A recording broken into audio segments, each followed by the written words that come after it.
Chapter 11, The Babies. As difficult as transplant is for those of us over the age of 18, we can only imagine the difficulties when it comes to one's infant needing a transplant.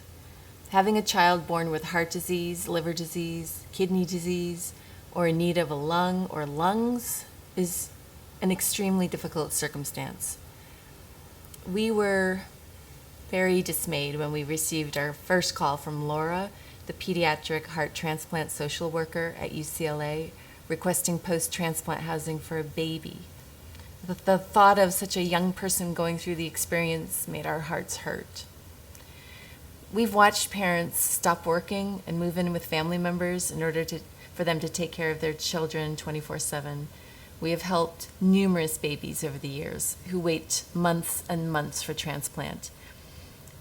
And to date, we can happily say that every baby we have helped is thriving. Watching these parents day in and day out to be by their children's side is nothing we can put into words. It's an incredible feat. More babies are born with heart disease than cancer. For these families, the journey seems to be endless.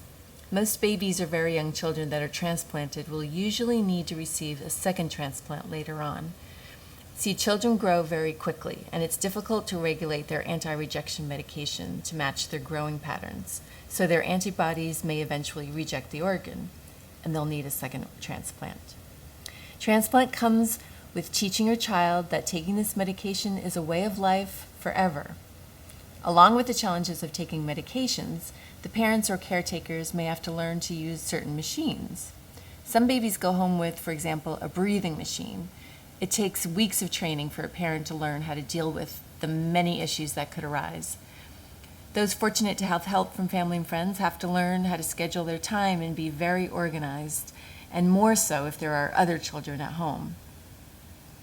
We had this one patient, little Cole. He was the sickest baby that UCLA had ever transplanted.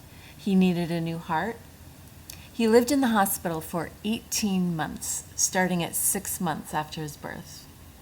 His mother essentially lived there with him. She was very lucky. She had a fantastic extended family who helped her and her husband take care of their family at home. Since she was many, many hours from home to be with Cole each day, her husband, mom, and sister's family took care of Cole's 2 sisters. And then even after Cole received his new heart, he had to stay in the hospital for months to recover from complications. She stayed with him the whole time, talking to him, touching his tiny body, and soothing his cries. Before he went home, she trained for 2 months to learn how to use the ventilator he would need to be on for a while. These are the type of sacrifices a parent or a family makes for a sick child. We helped this family in many ways, and we're thrilled to say that Cole is growing bigger and bigger each day, healthy and doing well. His mom keeps in touch with us and sends us photos of he and his sisters happily playing. She and her family gave up a lot to be with Cole in the hospital, and if they had to do it again, they wouldn't do anything differently. Having Cole home healthy and smiling was well worth it.